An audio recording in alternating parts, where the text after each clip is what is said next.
না কইলে আর ভাল লাগবো না। ওই ভক্তের বাড়িতে দয়াল গেছে ফাল্গুন চৈত্রী মাস। দয়াল যখন গেছে পানি দিয়া পাউটাও ধোয়া ফ্যান ছাইরা দিছে। ফ্যান ছাইরা দিতে এর মধ্যে আবার অনেক ভক্ত আছে, ফ্যানের বাতাস তো দিতে আছে, মানে পাখা দিয়েও বাতাস করতেছে। তো আবার এদিক দিয়ে খাবারের আয়োজন করা হয়েছে।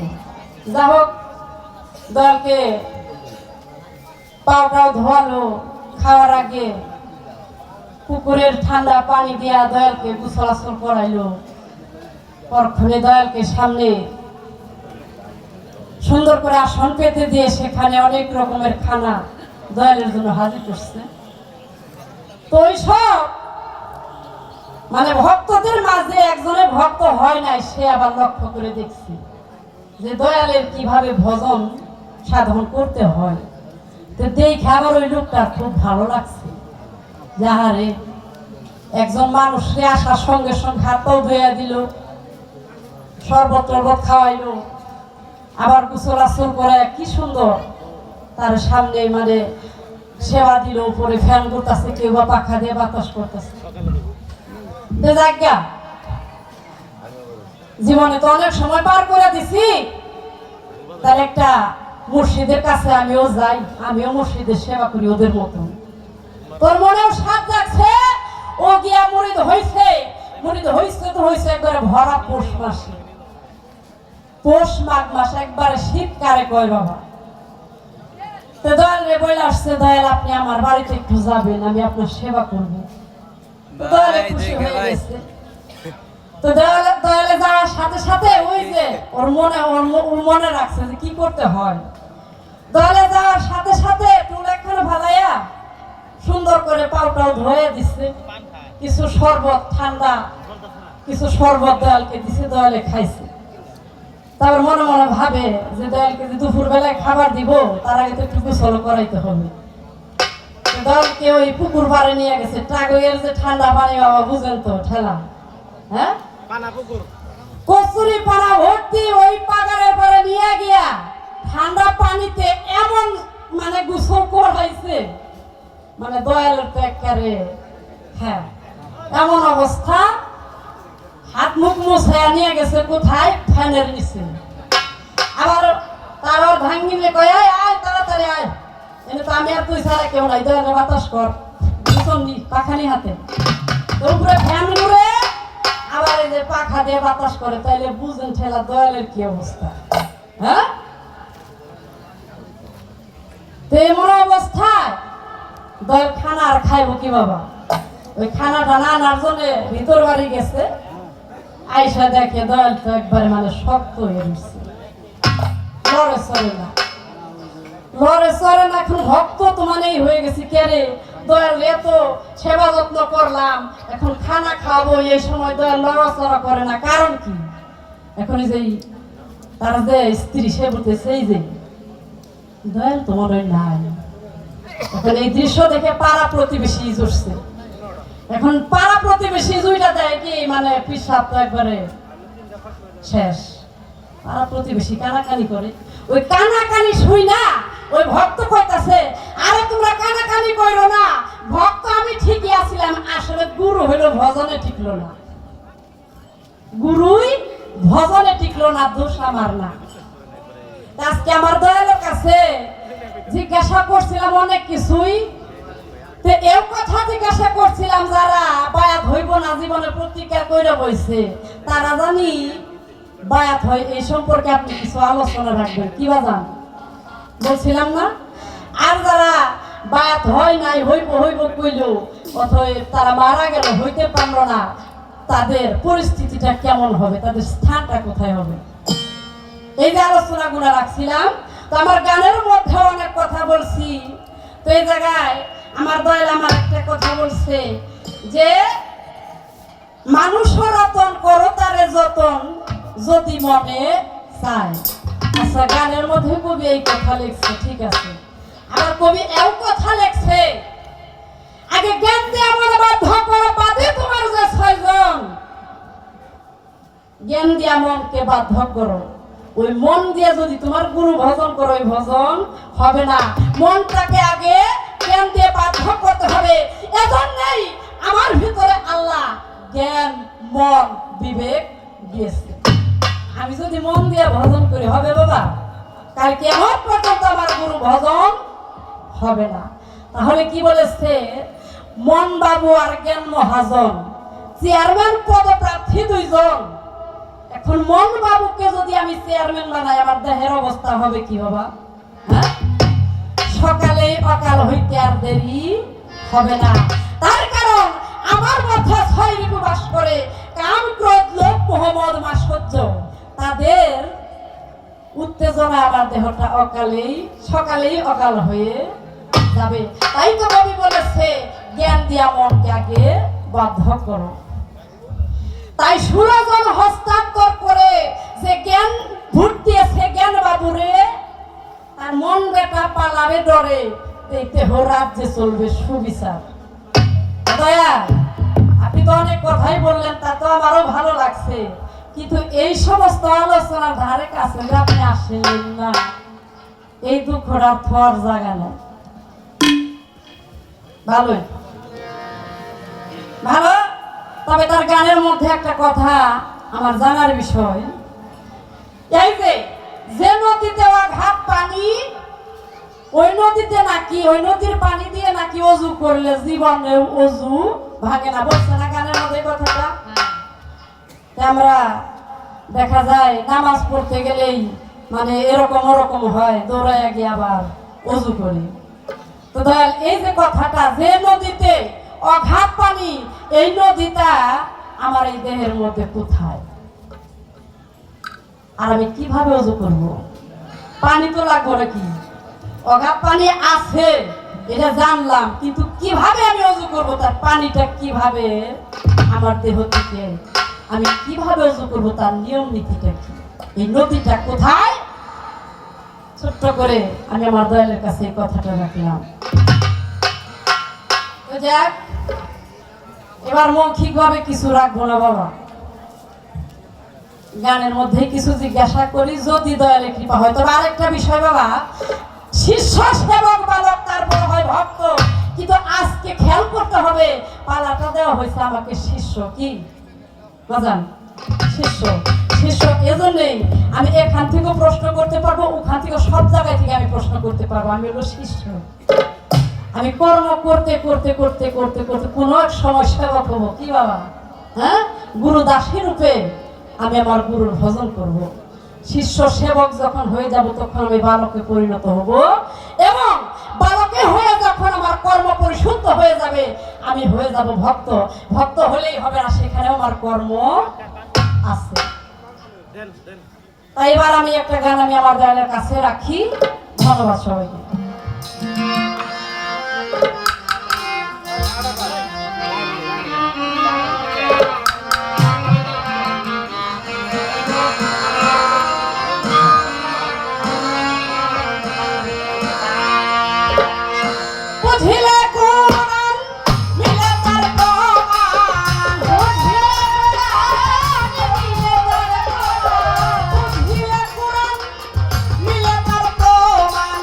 হাদিসেও আছে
তোমার চরণে দাও ঠাই তুমি বিনা আমার কেউ না দয়াল গো এই ভব সংসারে রাবেয়া বশ্রী নাম ছিল তার এই শাস্ত্র জানে সকলে এমনই ইবাদত করত গো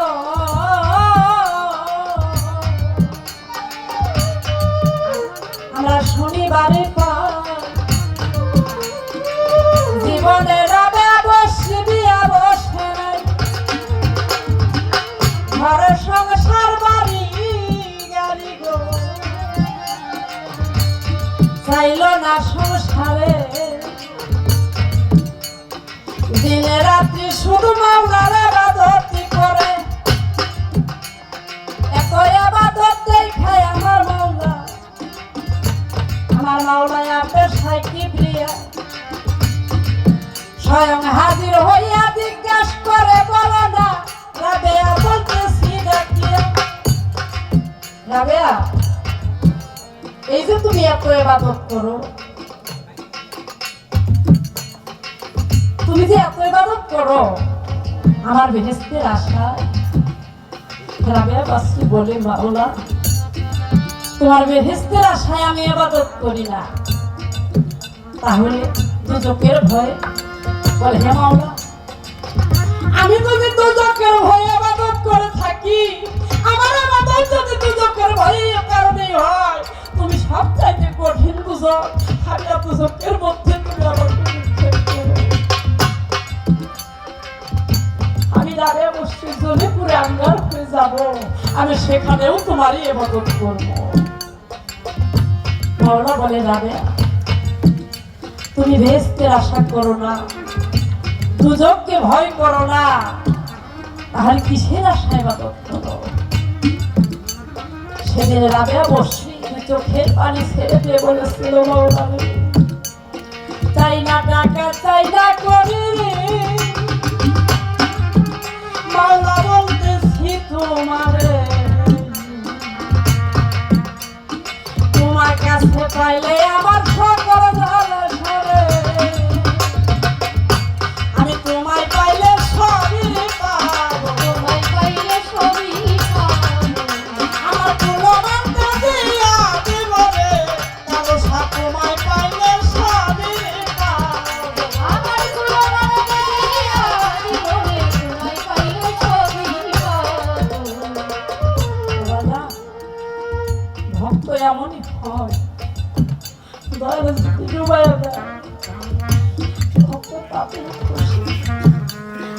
কেন খুশি জানে ওই ভক্ত গুরু অনুরাগী যে দয়াল গো তোমার যদি ইচ্ছা হয় এই দাসের ডুবাইয়া মারতে তাই করবো কিন্তু তোমার ওই রূপ যেন আমি কখনো ভুলি না আমি তোমার কাছে অনুরোধ রাখি তাই কবির একটা গানের মধ্যে বলেছে ভালো বন্ধুর ছবি খানা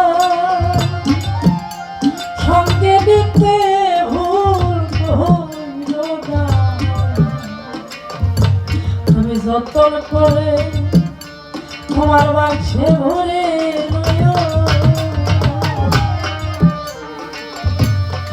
বাদল রাজা আমি যে বাবার সিদ্ধিত বন্ধুর ছবি খানা ভুলে আমি জানার সময় জানা আমার সেই দয়ালের রূপটাকে আমি সাথে করে নিয়ে যেতে পারি